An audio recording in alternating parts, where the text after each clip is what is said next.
ओम नमः शिवाय। प्रभु जी, आप सुन रहे हैं श्री राम कथा में बालकांड भाग 4।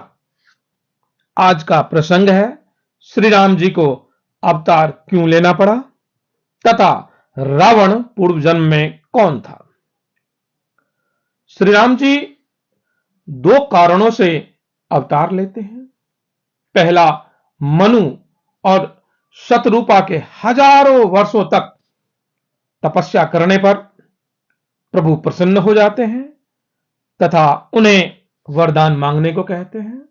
तब वह दोनों प्रभु से उन्हें अपने पुत्र स्वरूप में प्राप्त होने के लिए वरदान मांगता है। दानी शिरोमणि कृपा निधि नाथ कहूं सती भाव, चाहूं तुम्हें समान सुत प्रभूषण कवन दुराव। हे प्रभु, आपके जैसा पुत्र ही हमें प्राप्त हो, ऐसा उन्होंने मांगा। भगवान जी ने भी उन्हें ऐसा ही वर दिया। कहा, आप ही हमारे पिता स्वरूप होंगे।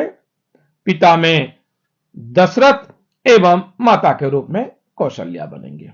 आगे चलकर यही लोग अवतार लेते हैं। याज्ञवल्क्य जी कहते हैं, हे भारद्वाज, इस पवित्र इतिहास को शिव जी ने पार्वती जी से कहा था। अब श्री राम अवतार लेने का दूसरा कारण भी सुनो। कैकेय देश का राजा सत्यकेतु, उसके दो वीर पुत्र हुए, प्रताप भानु तथा अरिमर्दन। बड़े बेटे प्रताप भानु को राजा बना दिया। प्रताप भानु पूरे पृथ्वी पर एक ही चक्रवर्ती राजा था। अपनी भुजाओं के बल से सातों द्वीपों को जीत लिया। एक दिन जब शिकार करने गया तो वह शिकार करते करते घने जंगल में चला गया। मायावी कालकेतु राक्षस ही सुअर का रूप धारण करके उसे घोर जंगल के अंदर में ले गया। फिर वहां एक आश्रम दिखाई देता है जहां एक छल साधु भेष में बैठा होता है। वह छलिया कोई और नहीं बल्कि राजा प्रताप भानु से हारा हुआ एक राजा होता है, जो उससे बदला लेने के इंतजार में वहां बैठा होता है। प्रताप भानु उसके षड्यंत्रों में फंस जाता है। वह उसकी मीठी बातों को समझ नहीं पाता है। जब वह राजा को अपनी वाणी से आश्वस्त कर लेता है तो वह उसे 1,00,000 ब्राह्मण को सब परिवार निमंत्रण देने का आग्रह करता है तथा खाना बनाने की जिम्मेवारी खुद लेता है।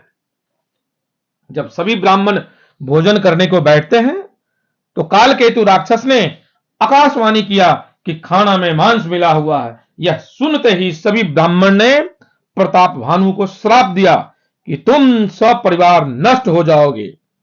तभी एक सुंदर आकाशवाणी हुई, हे ब्राह्मण, तुमने विचार कर श्राप नहीं दिया, इसमें राजा का कोई दोष नहीं है।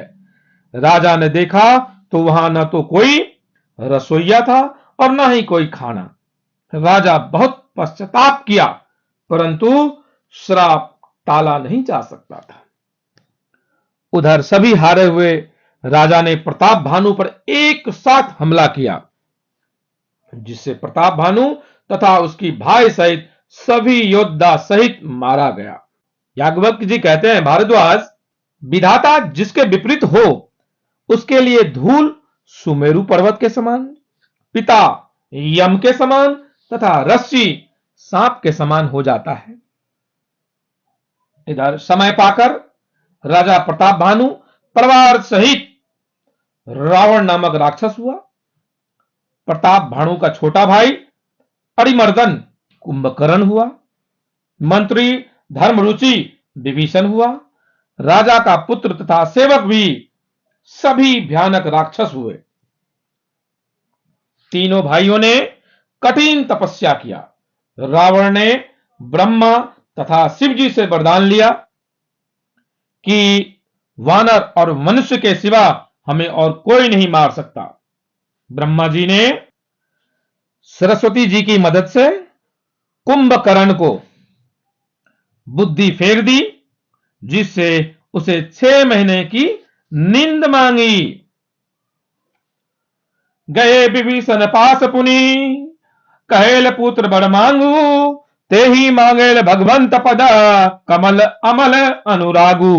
फिर ब्रह्मा जी ने विभीषण से कहा, पुत्र वर मांगो। उसने भगवान के चरण कमलों में प्रेम मांगा। ब्रह्मा जी ऐसा ही वरदान देकर वापस चले गए। मैं दानव ने अपनी कन्या मंदोदरी को रावण को दे दिया। मैं दानव त्रिकूट पर्वत पर ब्रह्मा जी के द्वारा बनाया गया बड़ा भारी किला था, वह समुद्रों से घिरा हुआ था, उसे फिर से सजा दिया। उसमें मणियों से जड़े हुए बहुत सारे सोने के अनगिनत महल थे। जैसे नागकुल के लिए पाताल लोक में भोगावतीपुरी और इंद्र के रहने के लिए स्वर्ग में अमरावतीपुरी, उससे भी सुंदर और बांका दुर्ग था वह। जगत में उसका नाम लंका प्रसिद्ध हुआ। पहले वहां बड़े बड़े राक्षस रहते थे, बाद में देवताओं ने उन सबको मार डाला। अब वहां इंद्र की प्रेरणा से कुबेर के 1 करोड़ रक्षक यानी कि यक्ष रहते हैं। जब रावण को यह खबर मिली तो वह रावण ने उसे भी जीत लिया तथा कुबेर का पुष्पक विमान भी अपने अधीन कर लिया। रावण उस जगह को अपनी राज्य का राजधानी भी बना डाला।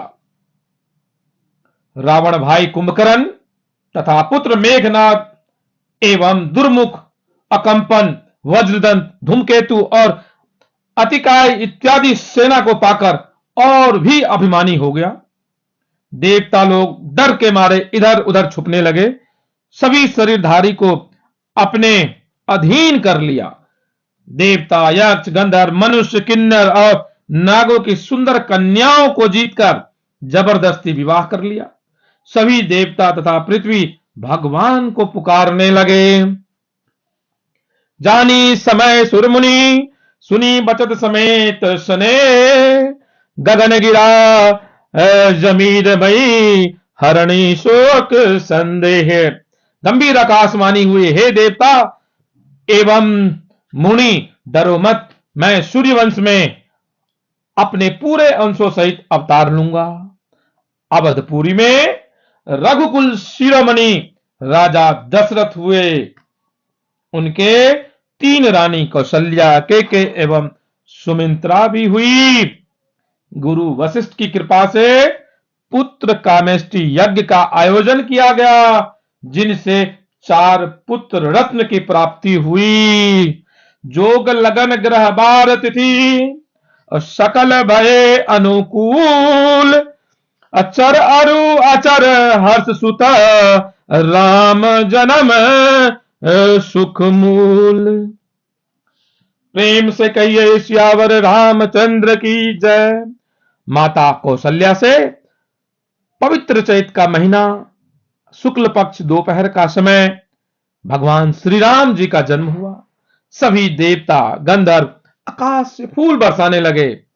इधर कैकेयी और सुमित्रा ने भी भरत, लक्ष्मण एवं शत्रुघ्न को जन्म दिया।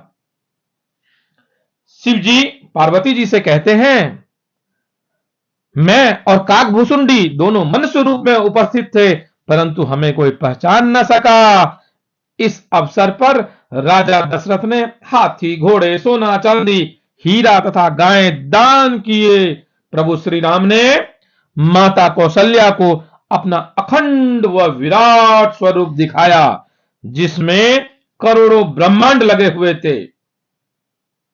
सभी भाई गुरु वशिष्ठ के यहां शिक्षा पाने को पहुंच जाते हैं। प्रभु जी सभी मिलके कहिए, जय श्री राम। आज की कथा यहीं विराम देते हैं, आगे की कथा फिर आगे। ओम नमः शिवाय।